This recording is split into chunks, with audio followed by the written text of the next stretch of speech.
Hello everyone, welcome to preparation mantra Android development series में आपका स्वागत है। लास्ट वीडियो लेक्चर्स में हमने कुछ लोकल स्टोरेज के बारे में बात किया था और रूम डेटाबेस के बारे में एक प्रेजेंटेशन में उसका ब्रीफ देखा था। आज के इस वीडियो में हम एक टू डू लिस्ट ऐप बनाने वाले हैं with the help of Room database which is an abstract layer over SQLite DB. और इसमें हम आज के लेक्चर में हम इसका सेटअप करेंगे कंप्लीट। इसके हम एंटिटीज़ के बारे में, डेटाबेस के बारे में और व्यू मॉडल के बारे में सीखेंगे। नेक्स्ट लेक्चर में हम इसके स्क्रीन को डिज़ाइन करेंगे और इस तरीके से इस 2 लेक्चर्स में हमारा ये प्रोजेक्ट स्टार्ट से एंड तक कंप्लीट हो जाएगा। तो शुरू करते हैं आज का लेक्चर। आप देख सकते हैं हम अब मेन एक्टिविटी में आ चुके हैं। मेन एक्टिविटी के हमने डिफ़ॉल्ट कोड को हटा दिया है और यहाँ पर सिर्फ एक एम्प्टी कंपोजेबल फंक्शन जो कि टू डू लिस्ट स्क्रीन था उसे हम कॉल कर रहे हैं। इस वीडियो के लिए जैसा आप देख सकते हैं कि हमने इसे ब्लैंक रखा है। नेक्स्ट वीडियो में हम इसके यूआई को जब डिज़ाइन करेंगे तो ये सेट ऑफ कोड हम इसमें ऐड करते जाएंगे। आज हम शुरू करने वाले हैं एंटिटीज़, डाउ और डेटाबेस के डेफिनेशन से और साथ ही इसके कोड को देखेंगे। तो शुरू करते हैं। पहले तो हम अपने build.gradle में आ जाते हैं। यहाँ पे आप देख सकते हैं कि हमने प्लगइन्स ब्लॉक में कैप्ड प्लगइन इंक्लूड कर लिया है और डिपेंडेंसीज़ में आप देख सकते हैं यहाँ पर हमें रूम डेटाबेस के लिए जितने भी डिपेंडेंसीज़ ऐड करने थे वो रूम की डिपेंडेंसी हो या फिर वो life cycle for view model हो या फिर वो लाइव डेटा का डिपेंडेंसी हो, कॉटलिन कोरूटीन हो या फिर रूम कंपाइलर हो, एक एक करते हुए हमने यहाँ पर उन सारे डिपेंडेंसीज़ को ऐड किया और प्रोजेक्ट में इंक्लूड कर लिया। इसके बाद हमारा नेक्स्ट स्टेप होगा कि हम task.kt फाइल एक क्रिएट करें। इसमें हमने एक एंटिटी डिफाइन की है। एंटिटी एक एनोटेशन होती है जो कि हमारे टेबल को एक नाम देती है और साथ ही उसमें कौन से फील्ड इंक्लूड होने वाले हैं ये हम यहाँ पर डिफाइन कर रहे होते हैं। तो हमने एनोटेशन एंटिटी यूज़ किया है, टेबल नेम हमने टास्क्स रखा है और उसके बाद एक डेटा क्लास क्रिएट किया है जहाँ पर हम 2 फील्ड पर काम कर रहे हैं। पहला है आईडी और दूसरा है टेक्स्ट। आईडी का डेटा टाइप आप देख सकते हैं इंटीजर वैल्यू है और जो टेक्स्ट है वो एक स्ट्रिंग है और इसके साथ ही आईडी जो है वो आपका प्राइमरी की है, यानी कि सारे टू डू आइटम्स के लिए ये एक यूनिक वैल्यू होने वाला है। ऑटो जनरेट में हमने ट्रू कर दिया है, यानी कि रूम डेटाबेस खुद ही इसे जनरेट करते रहेगा और टू डू लिस्ट को असाइन करते रहेगा। हमें खुद से इसमें मैनुअली कोई भी आईडी पास करने की ज़रूरत नहीं है। और यहाँ पर हमने डिफ़ॉल्ट वैल्यू इसका 0 रखा है ताकि अगर कोई आईडी मिस हो जाती है तो वहाँ पर इसकी आईडी 0 हो जाए। So that's all for entity. अब बढ़ते हैं हम हमारे टास्क डाउ की तरफ।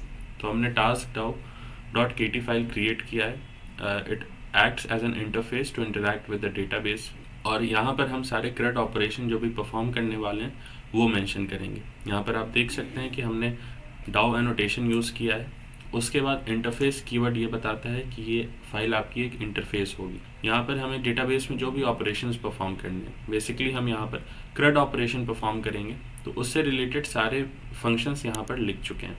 तो हम फर्स्ट ऑफ ऑल यहाँ पर हम कोई भी टू डू इंसर्ट करने वाले हैं तो ये हमारा CRUD का C यानी कि क्रिएट ऑपरेशन हो जाएगा।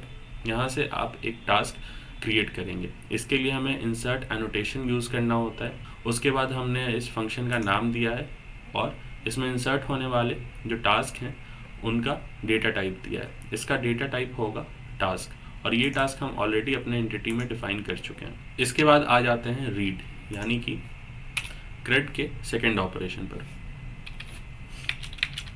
हमें अपने डेटाबेस से रीड करने के लिए एक SQL क्वेरी लिखनी होती है। तो हमने यहाँ पर @query से हमने एक क्वेरी एनोटेशन दिया है और उसमें हमने डबल कोट्स के अंदर सेलेक्ट ऑल फ्रॉम टास्क्स लिखा है। इससे ये पता चलता है कि हमने जो टास्क टेबल बनाया था उसके जितने भी लिस्ट आइटम्स हैं वो सारे यहाँ पर इंक्लूड हो जाएंगे और आपके इस फंक्शन कॉल करते ही लिस्ट ऑफ टास्क यहाँ पर रिटर्न हो जाएंगे। तो आपको जब भी इसे रीड करना हो, सारे टू डूज़ को अपने स्क्रीन पर दिखाना हो तो वहाँ पर आप गेट ऑल टास्क फंक्शन को कॉल कर सकते। इसके बाद आ जाते हैं CRUD के तीसरे ऑपरेशन यानी कि अपडेट पर। अपडेट यानी कि टू मॉडिफाई और to edit existing to do list items. तो यहाँ पर आप देख सकते हैं कि हमने अपडेट टास्क नाम का फंक्शन डिफाइन किया है। अपडेट एनोटेशन लिखा है ताकि ये SQLite को बता सके कि यहाँ पर अपडेट का ऑपरेशन परफॉर्म होने वाला है। और अपडेट करते समय भी हमें टास्क का टेक्स्ट आईडी ये दोनों चीज़ों की रिक्वायरमेंट है। तो हमने यहाँ पर task as an input argument हमने यहाँ पर पास कर दिया है। तो ऐसा लिखने से अब हमारे पास एक इंस्टेंस ऑफ टास्क मिल जाएगा जिससे हम आईडी के बेसिस पर फाइंड करेंगे और उसे हम जाकर अपने डेटाबेस में अपडेट कर देंगे। इसके बाद हमारा CRUD का आखिरी ऑपरेशन होता है डिलीट। तो हम देख सकते हैं कि हमने डिलीट एनोटेशन का यूज़ किया है,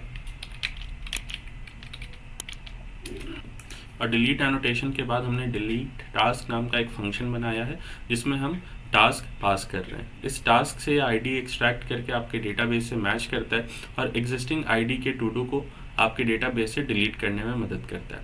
so this is all about a data access object file. यहाँ पर हमने बेसिकली ये सीखा कि इट इज़ एन इंटरफेस, और ये आपके डेटाबेस में जो भी ऑपरेशन परफॉर्म करना है उससे डेटाबेस के साथ इंटरैक्ट करने के लिए ये काफ़ी हेल्पफुल फाइल होती है। अब हमारा नेक्स्ट स्टेप होगा कि हम ऐप डेटाबेस पर आएँ और अपने डेटाबेस को क्रिएट करें। अभी तक हमने टेबल क्रिएट कर लिया था जो कि task.kt फाइल था। उसके साथ ही हमने टास्क डाउ में हमने डेटाबेस पर ऑपरेट होने वाले सारे फंक्शंस डिफाइन कर लिए थे इंटरफेस की मदद से। अब हम आएंगे अपने ऐप डेटाबेस में और यहाँ पर डेटाबेस को डिफाइन करेंगे। इसके लिए हमें डेटाबेस एनोटेशन लिखना होता है। उसके बाद हम लिस्ट ऑफ एंटिटीज़ लिखते हैं। हमारे पास सिर्फ केवल एक फाइल थी जो कि एक टेबल को डिफाइन करता था टास्क नाम के, तो हम यहाँ पर सिर्फ टास्क लिखेंगे। उसके बाद हम अपने डेटाबेस का वर्जन लिख रहे होते हैं। यहाँ पर हमने वर्जन को 1 रखा है। उसके बाद एब्स्ट्रैक्ट क्लास क्रिएट करते हैं जो कि एक्सटेंड करता है रूम डेटाबेस को। इसके बाद हमने जो भी डेटाबेस के लिए डेटा एक्सेस ऑब्जेक्ट्स क्रिएट किए थे जो कि यहाँ पर हमारा टास्क डाउ था, उसे हम यहाँ पर क्रिएट कर लेते हैं। उसके इंस्टेंस को यहाँ पर हम क्रिएट कर लेते हैं। उसके बाद हमने यहाँ पर कंपेनियन ऑब्जेक्ट की मदद से एक सिंगलटन क्लास बनाया है जो कि हमारे लिए एक डेटाबेस का इंस्टेंस रिटर्न करके देगा। आप इस क्लास को देख सकते हैं। इसमें हमने गेट डेटाबेस नाम का एक फंक्शन रखा है।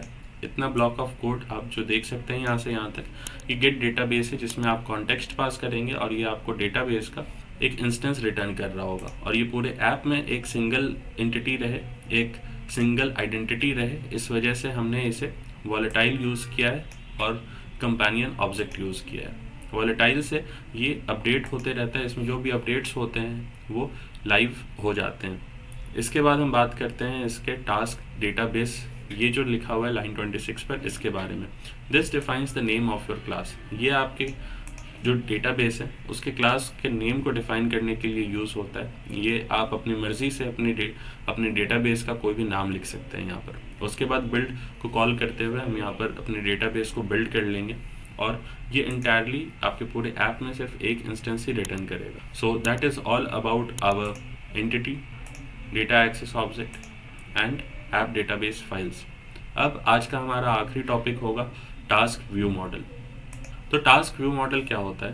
Task view model is like a mediator between your database and the UI layer. हमारे यूआई यानी कि हमारे व्यू के पास, हमारे स्क्रीन के पास जो भी डेटा है वो हम या तो अपने डेटाबेस में इंसर्ट कर रहे होते हैं या फिर डेटाबेस में जितने भी डेटा रखे हुए हैं उसे हम फेच करके अपने स्क्रीन पर दिखाते हैं। मगर हम अपने स्क्रीन को ये डायरेक्टली अलाउ नहीं करते कि वो हमारे डेटाबेस के साथ मैनिपुलेशन कर सके।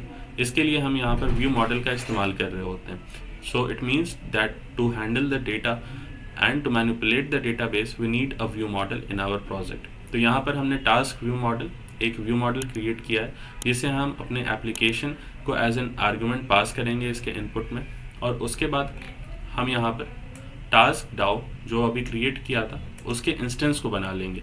अंडरस्कोर टास्क ये बताता है कि ये एक प्राइवेट वेरिएबल है और ये सिर्फ आपके टास्क व्यू मॉडल से ही हैंडल हो सकता है। तो हम इस पे जितने भी मॉडिफिकेशंस होंगे वो हम यहीं से कर पाएंगे। तो अंडरस्कोर टास्क इस टास्क व्यू मॉडल के लिए एक प्राइवेट वेरिएबल है और हम टास्क व्यू मॉडल से ही इसमें चेंजेस कर सकते हैं, लेकिन हमें इसके वैल्यूज़ को हमारे स्क्रीन पर फेच करना होगा क्योंकि स्क्रीन के पास इसका डायरेक्टली अब आप एक्सेस नहीं ले सकते। तो हमें एक पब्लिक वेरिएबल बनाना होगा। तो हमने यहाँ पर लाइन 22 पर सिंपली टास्क, जिसमें हमने ये अंडरस्कोर टास्क को कॉपी कर रखा है, तो हम अब इसकी मदद से अपने स्क्रीन पर अंडरस्कोर टास्क के पूरे वैल्यू को एक्सेस कर सकते हैं। और हमारे पास ये एक्सेस नहीं है, हमारे पास ये राइट नहीं है कि हम अंडरस्कोर टास्क में कोई भी मैनिपुलेशन कर पाएँ, लेकिन हम उसके डेटा को देख सकते हैं with the help of task variable which is defined on line 22। इसके बाद हमने इनिट ब्लॉक के अंदर गेट ऑल टास्क को कॉल कर लिया, यानी कि जैसे ही ये व्यू मॉडल क्रिएट होता है बिल्कुल उसी समय हमारा गेट ऑल टास्क कॉल हो जाता है और हम इसकी मदद से अपने स्क्रीन पर ऐप के लॉन्च होते ही सारे टू डू लिस्ट को देख सकते हैं। तो हमारा पहला फंक्शन गेट ऑल टास्क यहाँ पर लिखा हुआ है। हमने व्यू मॉडल स्कोप के अंदर एक डिस्पैचर लॉन्च किया है और वहाँ पर हमने अंडरस्कोर टास्क यानी कि ये प्राइवेट वेरिएबल की जितने भी वैल्यूज़ हैं उसको अपडेट करने के लिए डाओ के गेट ऑल टास्क मेथड को कॉल कर लिया। इसके बाद हम आते हैं ऐड टास्क के लिए, जो कि CRUD ऑपरेशन में क्रिएट ऑपरेशन का काम करता है। इसके लिए हमें अपने टास्क आइटम चाहिए थे, तो हम इसे टास्क आइटम पास करेंगे और हम अपने डेटाबेस में डाओ की मदद से इसे इंसर्ट कर लेंगे। जब भी हम कोई नया डेटा इसमें ऐड करते हैं तो हम चाहते हैं कि हमारा लिस्ट ऑटोमेटिकली रिफ़्रेश हो जाए, तो इसलिए हमने यहाँ पर गेट ऑल टास्क को दोबारा से कॉल कर लिया है ताकि ये लिस्ट अपडेट हो जाए और आपके स्क्रीन पर जो नया टू डू लिस्ट है, जो नया टू डू आइटम है, वो भी स्क्रीन पे अटैच हो जाए। इसके बाद बात करते हैं अपडेट टास्क की। जब भी आप चाहें कि आप अपने टू डू लिस्ट में से किसी एक आइटम को अपडेट करना हो तो आप उसके लिए अपडेट टास्क मेथड को कॉल करेंगे। ये व्यू मॉडल आपके डाओ के अपडेट टास्क नाम के फंक्शन को कॉल करेगा और आप इसके लिए अपना टास्क भी पास कर देंगे। यहाँ पर भी अपडेट होते ही आप गेट ऑल टास्क को कॉल करेंगे ताकि आपकी लिस्ट अपडेट हो सके। इसके बाद बात कर लेते हैं डिलीट टास्क की। ये आपके CRUD ऑपरेशन का आखिरी ऑपरेशन होगा, डिलीट टास्क। इसके लिए भी आप टास्क आइटम पास कर रहे होंगे और इसे पास करते ही डिलीट टास्क में डाओ का जो डिलीट टास्क फंक्शन था ये कॉल हो जाता है and that helps you to perform the deletion from the database. इसके साथ ही आप चाहते हैं कि अभी आपके स्क्रीन पर ना दिखे तो आप फिर से एक बार दोबारा गेट ऑल टास्क कॉल कर लेंगे और आपका लिस्ट अपडेट हो जाएगा। सो this is all about task view model.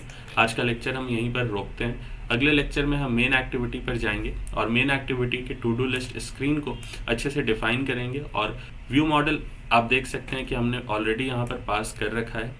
इसके हेल्प से ही हम व्यू मॉडल के सारे फंक्शंस को एक एक करते हुए कॉल करेंगे और हम CRUD ऑपरेशन परफॉर्म करने जा रहे हैं। तो बने रहें हमारे साथ। नेक्स्ट वीडियो में हम इस प्रोजेक्ट को कंप्लीट करने जा रहे हैं और आपको एक काफ़ी बेहतर अंडरस्टैंडिंग हो सके रूम डेटाबेस की, इसलिए आप ज़रूर हमारे साथ बने रहें। इस चैनल को सब्सक्राइब कर लें, वीडियो को लाइक कर लें, अपने फ्रेंड्स के साथ ज़रूर शेयर करना बिल्कुल ना भूलें।